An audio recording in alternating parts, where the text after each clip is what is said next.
이스라엘의 초대왕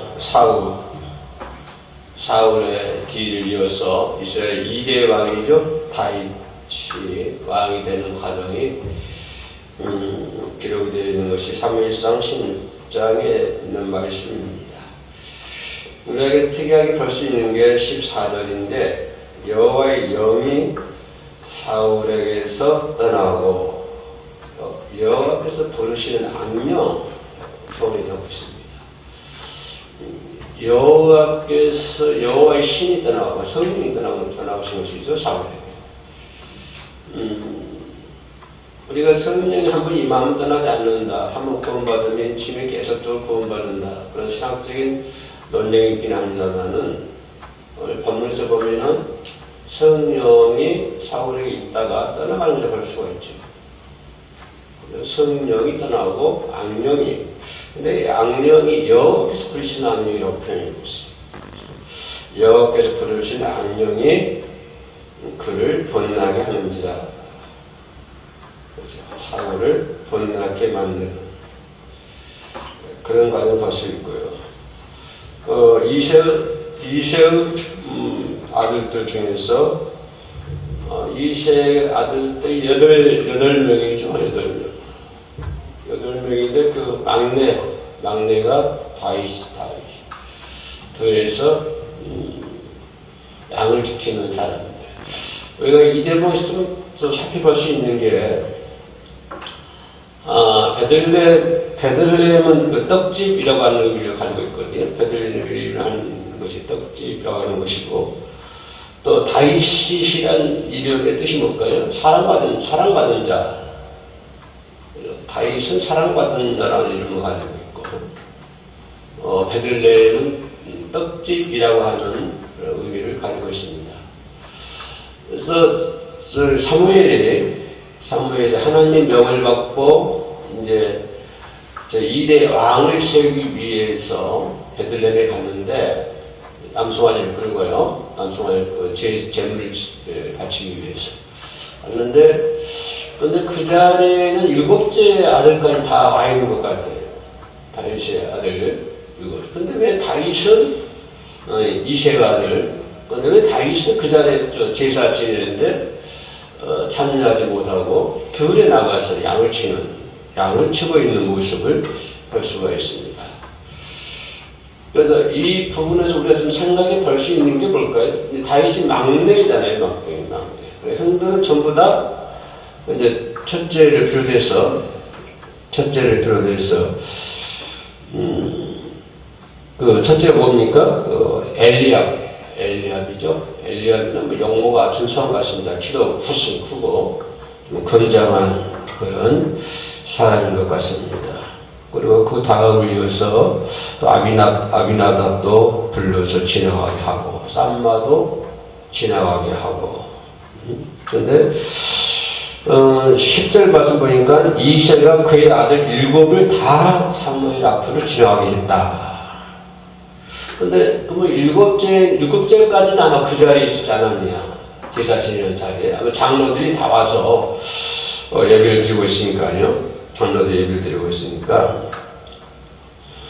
14절 말씀 보면, 석탄 4절이네요. 4절 말씀 보면, 사무엘이 여호와의 말씀대로 행하여 베들레헴의 이름에 성읍 장로들이 떨며 그를 영접하여 이르되 평강을 위하여 오시나이까. 사무엘을 영접하는 것을 볼 수가 있죠.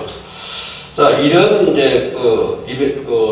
이런 과정을 생각하면서 꽤 7째까지는 그 제사 자리에 있었는데 왜 다윗은 그 자리에 참여하지 못하고 들에 나가서 양을 치웠을까? 이 부분을 좀 생각해 볼 수 있는데요. 이새가 사무엘의 말을 듣고, 이제 사무엘이 장로들 청하고 이새도 청했잖아요. 이새 청한다고 하는 것은 이제 여호와의 명이기 때문에 그 자리에 청을 하겠으니까, 여호와의 명이기 때문에 이새가 왔는데, 이새가 생각하기에 자기들 아들들 중에서 왕이 태어날 거라 하는 것은 상상도 못했겠죠. 그 자리에서. 사무엘이 이새에게 기뜸하고 하는 것도 아니고, 그죠? 기뜸에서 내가 네 아들들 중에서 왕을 세울 것이다. 뭐 이렇게 이것이 여호와의 명이다. 이렇게 하는 그런 것이 나와 있지 않기 때문에. 그러니까 이세도 자신들의 자식이, 아들들이 왕이 될 거라 하는 것을 몰랐을 거라는 말이에요. 그럼에도 불구하고 그 자리에 7명이 있었는데 왜 막내 다윗은 그 자리에 없었을까? 그 자리에 없고 밖에 나가서 들에 나가서 양을 키우고 있었을까 하는 것을 볼 수가 있습니다. 11절 말씀 보니까 또 사무엘이 이새에게 이르되 내 아들들이 다 여기 있느냐? 이새가 이르되 아직 막내가 남았는데 그는 양을 지키나이다. 양을 지키는 사람이다. 이렇게 표현하는 것을 볼 수가 있습니다.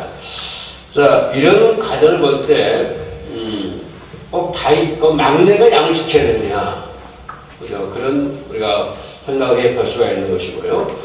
또, 다윗이 아니라 뭐, 6째도 할 수도 있고, 5째도 양을 지킬 수가 있는데, 꼭 막내가 양을 지키는 것을 보면은, 막내가 그동안에 이세의 그 양을 지키는, 많이 지키는, 그래서 그래 형들보다도 이 막내가 양을 지키는 그런 사람이었기 때문에 아마 그 자리에 나오지 못하고 양을 키우고 있었다. 이런 뭐를 의미하고 있냐면, 양을 지켰다고 하는 것은 그 강한 이지 때 그런 날짐승으로부터 양을 보호하는 그런 훈련과 연단을 받았다고 하는 것입니다.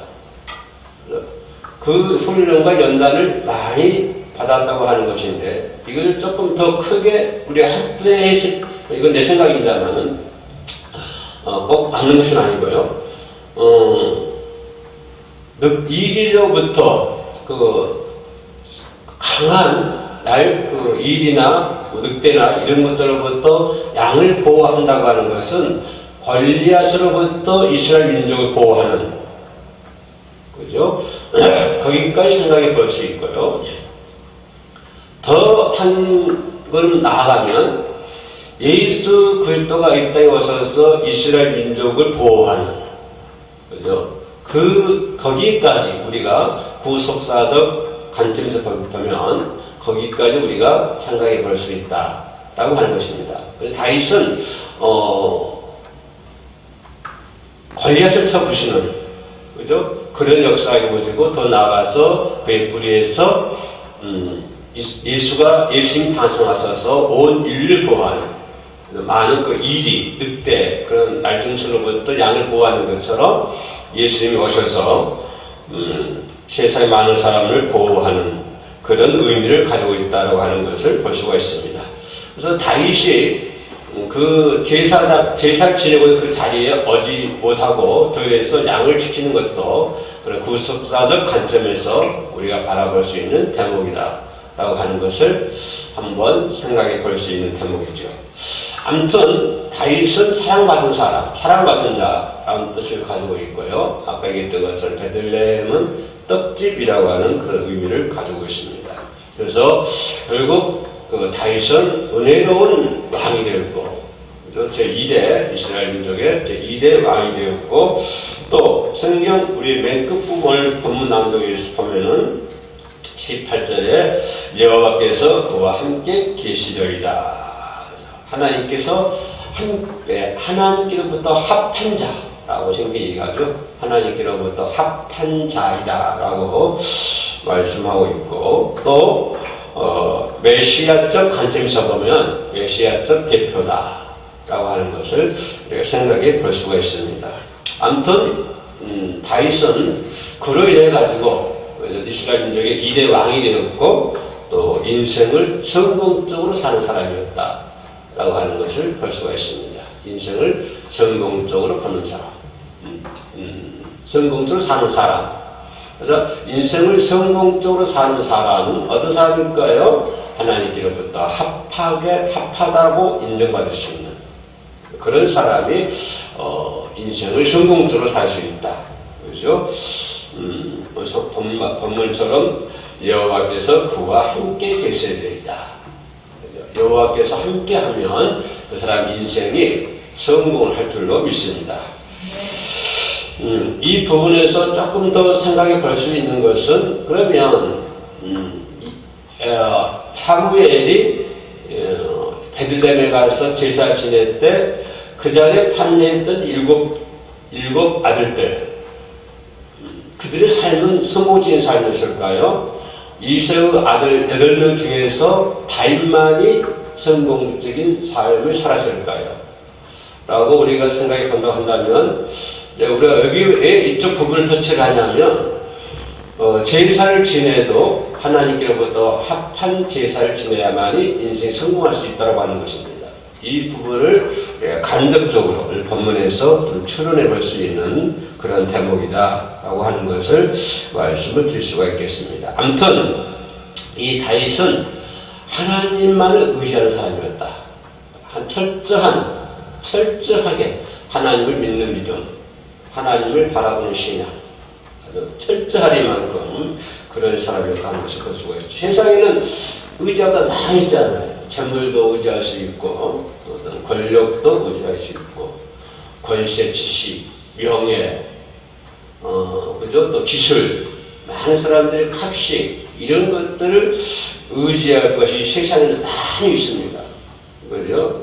그러나, 다윗은 어떠한 환경에도 불구하고, 어떠한 위치에 있든지, 다윗이 비록 양을 치는 그런 위치에 있든지, 안 그러면 골리앗 앞에 있든지, 안 그러면 2대 왕의 자격으로 있든지 간에, 어떤 환경에 있든지 간에 다윗은 오직 하나님만을 목자를 삼고, 오직 하나님만을 목자를 삼고 그 하나님께 도움을 구하면서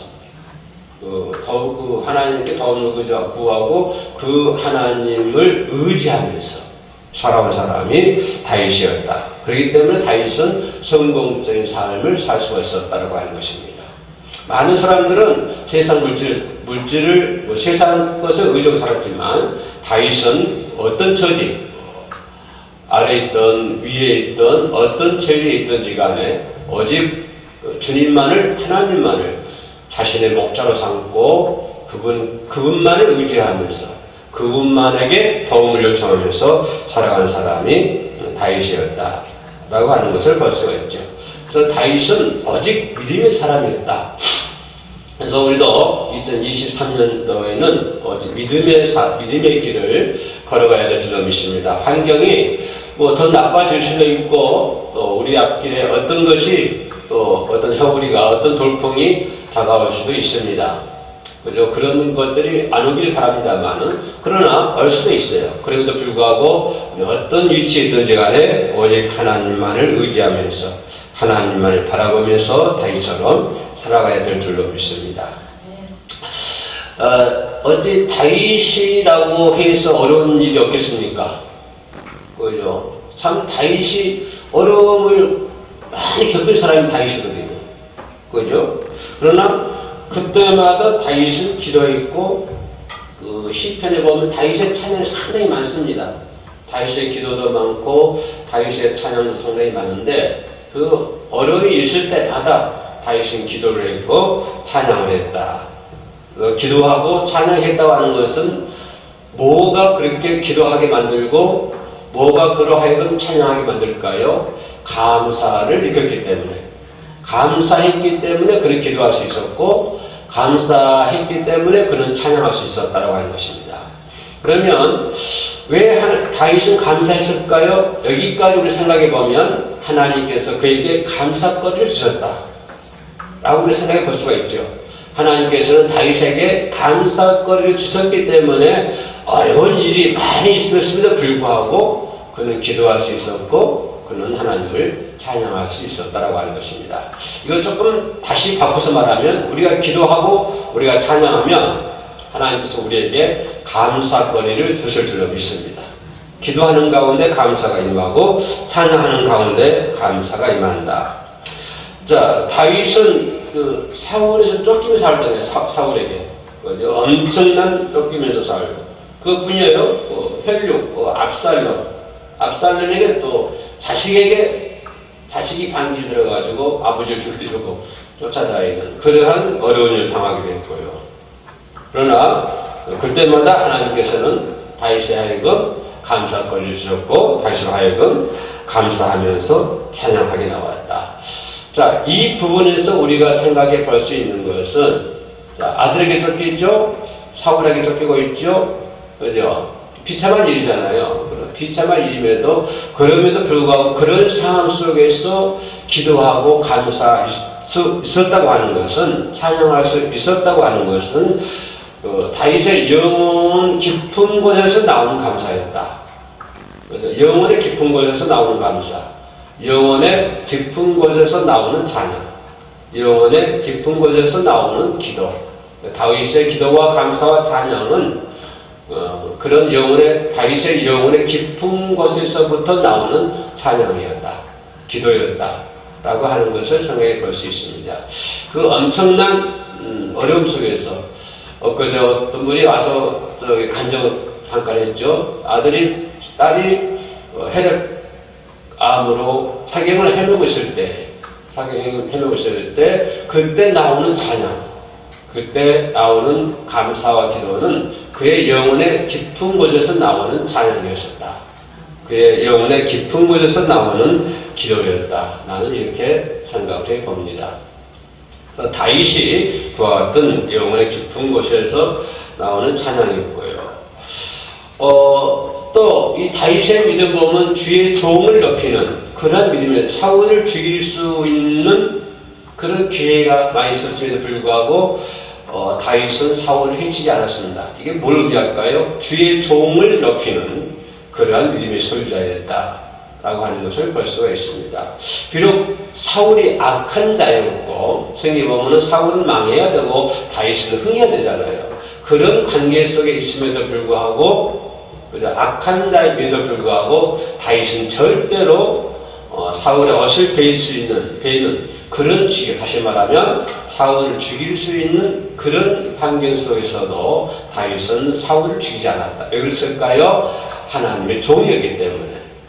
종이었기 때문에, 주의 종이었기 때문에 주의 종을 높이는 그런 다윗의 믿음을 우리가 생각해 볼 수가 있는 것입니다. 그러면 주의 종을 높이는 다윗의 믿음이라고 하는 것을 이것을 프레임 위에 놓고 우리가 생각해 보면 그 문제에도 해결할 수 있는 분은 하나님이었다고 하는 것입니다.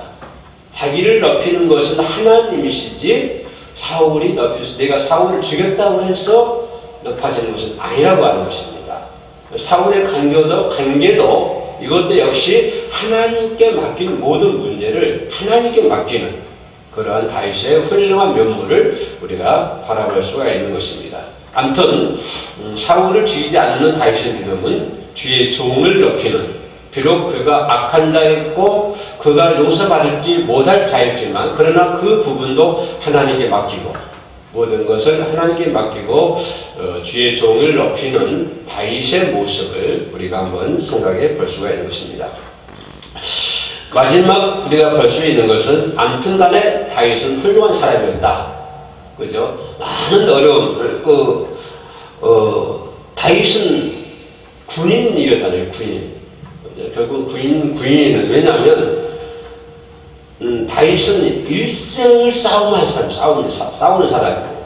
그래서 하나님은 다윗을 통해서 성전을 세우려고 했는데 세우지 않잖아요. 왜? 다윗의 손에 피가 너무 많이 묻었기 때문에 그의 아들 솔로몬을 통해서 성전을 세우는 것을 볼 수가 있습니다. 그만큼 다윗은 군인이었다. 전쟁을 많이 한 사람이었다. 이런 군인이었다고 하는 것을 볼 수가 있습니다. 일생 싸움이 끝이 없었어요. 다윗은. 그죠? 처음에는 뭘까요? 처음에는 사자와 곰들과 싸워야 되고. 왜요? 양을 지키기 위해서 이새의 막내 아들로 양 지키는 사람으로서 사자와 곰과도 싸워야 되고. 그죠? 또 그 당시에 골리앗과도 싸워야 되고 나왔어요. 엄청 큰 골리앗과도 싸워야 되고. 또 사울왕하고도 싸워야 되고, 사울왕하고도 싸워야 되고, 심지어는 자기 아들과도 싸워야 되고, 그죠? 또 더 나아가서는 이방 민족들과 싸워야 되고, 그래서 이 다윗은 끊임없이 다윗의 일생은 싸움이었습니다. 전쟁하는 사람이었어요. 군인이었어요. 근데 그것보다도 더 힘든 싸움이 어떤 싸움이 있을까요? 다윗에게. 압살롬보다도 싸움보다도 골리앗 싸움보다도 또 이방 민족과 이방 국가들과 싸움보다도 더 힘들게 싸운 것은 자신과의 싸움이었습니다. 이 부분을 우리가 좀 들여다볼 수 있어야 된다고 하는 것입니다. 우리는 자꾸 어떤 외적인 싸움만 중요시하지 자신과의 싸움은 전혀 생각지 않는. 그런데 다윗은 어떤 싸움보다 가장 힘든 싸움이 뭐냐면 자신과의 싸움이었습니다. 본인과의 싸움. 그래서 그는 우리의 아내를 범했을 때 뭐랬어요? 눈물로 밤마다 침상을 젖었다고 그랬어요. 침상을 젖었어요. 그래서 자신과의 싸움이죠. 나와의 싸움. 그런 자신과의 싸움이 있었기 때문에 다윗의 인생은 승리자로, 성공자로 살 수가 있었다라고 하는 것을 볼 수가 있습니다. 우리는 남을 대할 때는 아주 유연하게 대해야 되지만 자신을 대할 때는 아주 냉철하게 대해야 되는 것입니다. 다윗이 그랬죠. 심지어는 아까 했던 것처럼 사울 왕을 죽일 수 있는 기회가 있었지만 주의 종을 높이는 그런 남을 대할 때 유연하게 모든 것을 유연하게 대하지만 그러나 자신과의 싸움에서는 아주 칼처럼 강하게 자신을 후려치는 거죠.